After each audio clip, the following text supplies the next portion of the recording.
হবিগঞ্জে সরবরাহ কম হওয়ায় বাজারে সবজির দাম অনেকটা বেশি। এতে বাজারে গিয়ে হিমশিম অবস্থা সাধারণ ক্রেতাদের। সবজির বাজারের সর্বশেষ খবর জানাতে কোর্ট স্টেশন এলাকার চাষি বাজারে আছেন সহকর্মী রাশেদ আহমেদ খান। সরাসরি যাচ্ছি তার কাছে। হবিগঞ্জে কিছুদিন থেকে সবজির সরবরাহ কম থাকায় এবং বিশেষ করে বিভিন্ন এলাকা থেকে যে সবজি আসে এই সবজিগুলো আগের মতো না আসায় সবজির দাম অনেকটাই বেড়েছে বলে আমরা জেনেছি। আজকে আমরা আছি হবিগঞ্জের সবচেয়ে বড় পাইকারি সবজির বাজার, যেখানে বিষমুক্ত সবজির বাজার যাকে বলা হয়। এটি হচ্ছে হবিগঞ্জের কোর্ট স্টেশন এলাকার চাষি বাজার।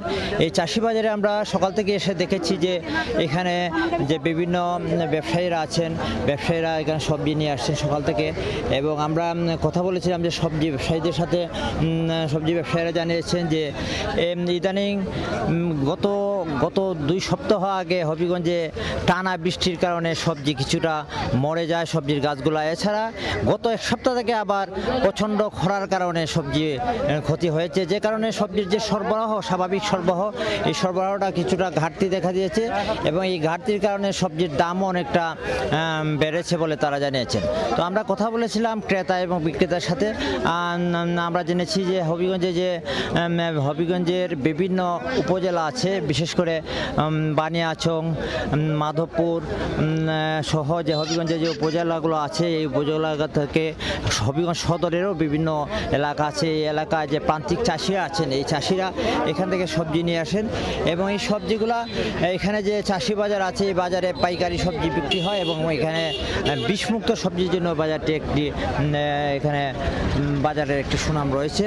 তো আমরা কথা বলেছিলাম যে এখানে যারা সবজি ব্যবসায়ীরা, কৃষক আছেন, তারা জানিয়েছেন যে তারা ভোর থেকে সবজি, বিশেষ করে গভীর রাত থেকেই তারা ক্ষেতের যে সবজি, এই সবজিগুলো তারা সংগ্রহ করে নিয়ে আসেন এবং যখন আজানের পর থেকে, ফজরের আজানের পর থেকে তারা এখানে বিভিন্ন সবজি নিয়ে আসেন এবং সবজি তারা এখানে যে পাইকাররা আসেন, এই পাইকাররা এইখান থেকে সবজি নিয়ে বিভিন্ন বাজারে এবং বিশেষ করে এখানে যে প্রান্তিক যে কৃষকরা আছেন, এই কৃষকরা যে সবজি নিয়ে আসেন, এই সবজিগুলা বিভিন্ন বাজারে নিয়ে তারা বিক্রি করে। তো সবজির বাজার, সবজির যে ব্যবসায়ীরা জানিয়েছে যে এই যে সংকট কিছুদিনের মধ্যে আশা করা যায় শেষ হয়ে যাবে এবং এই সবজির বাজার আবার স্বাভাবিক হবে। তো এই ছিল আজকে সবজির বাজারের সর্বশেষ। সরাসরি যুক্ত ছিলাম হবিগঞ্জে।